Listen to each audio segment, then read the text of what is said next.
All right, guys, we got an update on Persona 6 in addition to things taking a turn for the Nintendo Switch 2 in 2026 and more. So let's go ahead and jump right into the Persona 6 news. This was interesting because on Twitter, Nate the Hate put out a prediction before the Game Awards December 10th, stating what he thinks he could see, and Persona 6 was on the list in addition to a couple of other different things, which some things he got right, got Tomb Raider right, got Control Resonant right, got the new game from Larian right, got Diablo 4 expansion right. So we actually got a number of these things right here, and he stated that these were not leaks, just his own predictions. And yeah, he did get some stuff right. He did get new God of War wrong and some other things, Expedition 33 for Switch 2 and Persona 6, but he got a lot of things right on here. But either way, somebody asked him a question saying, is it safe to assume that Persona 6 is in development hell? And Nate the Hate says it's not in dev hell. So based off of what he knows,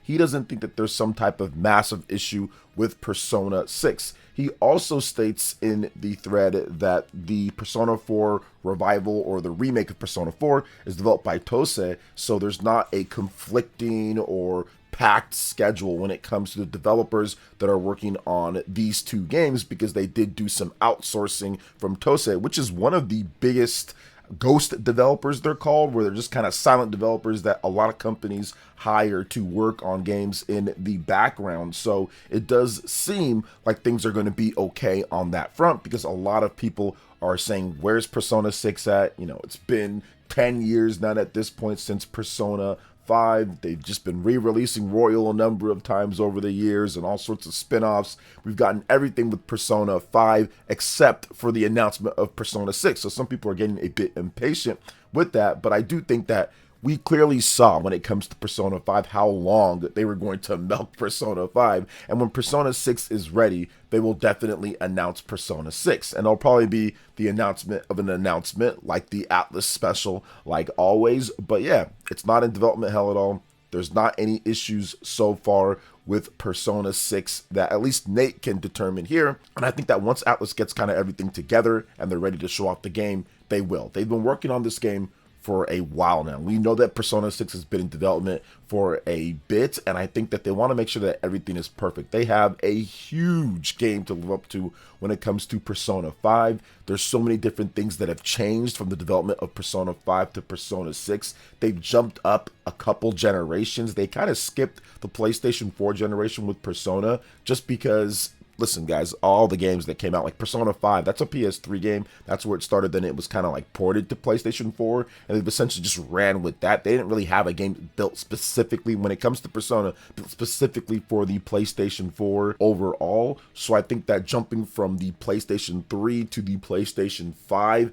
is definitely a big jump, and I feel that they've been really working through the technologies to make sure that they deliver something that is absolutely incredible and just as memorable as Persona 5. Now, that's going to be a hard task to do because Persona 5 is Persona 5, and it's just so well known, such a huge RPG that influenced many other games around that time and got people way more interested in playing JRPGs. I do think that many games benefited after the release of Persona 5. For example, Fire Emblem Three Houses and its calendar system, in addition to the characters and some of the dating stuff and all of that. I think that there was a lot of games that followed afterwards that people said, okay, I like Persona 5, now I'm going to play this game or this other game. So it's definitely something that I know that they want to probably work on and have ready, and who knows how long that game will last when it comes down to it, considering they went from 2016, the original Japanese release of Persona 5, to now we're in 2026 coming up. So the 10-year anniversary, official 10-year anniversary is coming up.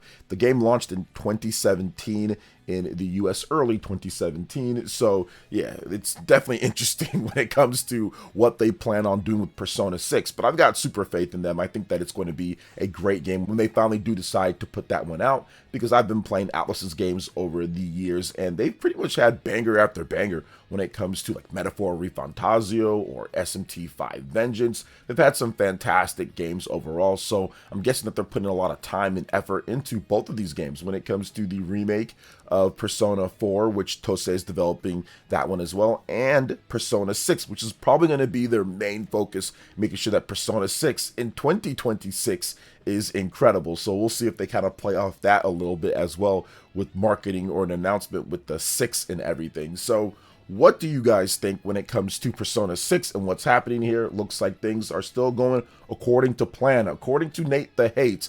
Let me know in the comment section below. But before we get to the next topic, please make sure you hit that like button, subscribe if you're someone new, and click that notification bell to get my videos as soon as they drop. All right, let's go ahead and get into this next topic here, because I stated that things could take a turn for the Nintendo Switch 2 in 2026. And there's been videos that I've seen from people out there as well, some of my friends that have made videos like, hey, look, the RAM prices are going up. There's some issues there. The price of the Switch 2 could go up. But yes, absolutely, the prices of everything could go up, especially anything that uses RAM, because the RAM prices are going up.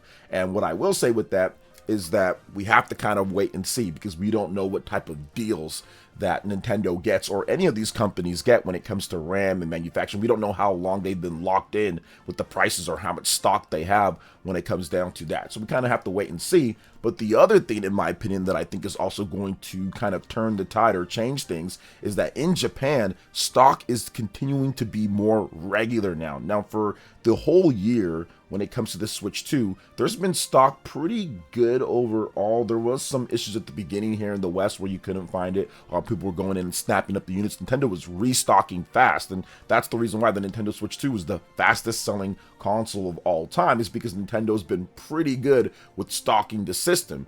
But in Japan, with the Japanese language model only, and that being so popular overall, that hasn't been the case in terms of stock in Japan.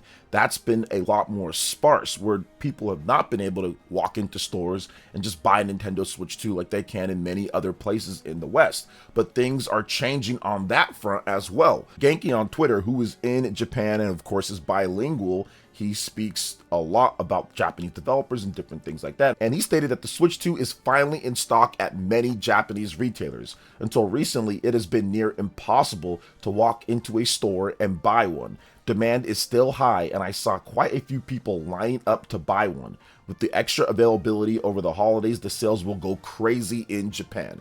Now, what he's talking about in that last segment there is that if you look at the past week of sales in Japan for the Nintendo Switch 2, it was at 203,000 units plus. That was the highest week for Japanese Switch 2 sales since the launch of the system. There was one other week where they were able to stockpile about 201,000 units right around the launch of Pokemon Legends ZA, which obviously you're going to need a lot more systems for that. But I think it's very important that they get that stock in, because what we're seeing now in Japan as well is that the physical copy of Pokemon Legends ZA is starting to just slightly outsell the physical copy on the Nintendo Switch 1. So we're seeing that more people are saying, okay, I want to buy Pokemon Legends ZA, but I don't want to get it until I get my Nintendo Switch 2, which we did see some videos of people saying that, oh, it's the lowest selling one or whatever the case was. And I'm like, yeah, this is silly. It's pretty much selling on par. And that's before the real holiday picks up, where the sales are the best for Pokemon games. And now we're seeing that in the actual sales numbers. We're seeing it on the eShop as well in the US and in many parts of the world.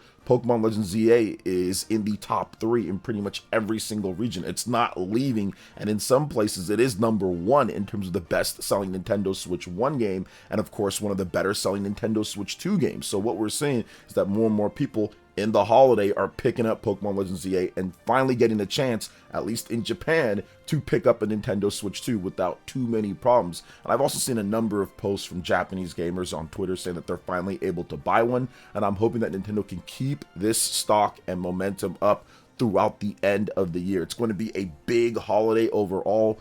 Paul Gale and Nintendo Prime are both reporting that Nintendo sold over 15 million Nintendo Switch 2 systems worldwide by sometime in November. I'm not exactly sure what that number will be in terms of, or more like where the exact date was, but it does seem like in November they sold around 15 million. So if they can finish out the rest of the year, especially in Japan, selling 200,000 units plus, or selling 100-something thousand units plus, that's going to be very good for the 19 million total that they were expecting, that they've raised their forecast to sell by March 2026. So definitely a good thing. More Japanese developers are going to get on board. More developers overall are going to get on board. The higher the install base is, they're going to feel that it's necessary to port over to the Nintendo Switch 2. So it's overall a net positive when it comes to what games you can be expecting on the system. So definitely a good thing. Happy to see that more Japanese gamers are able to walk in and buy one.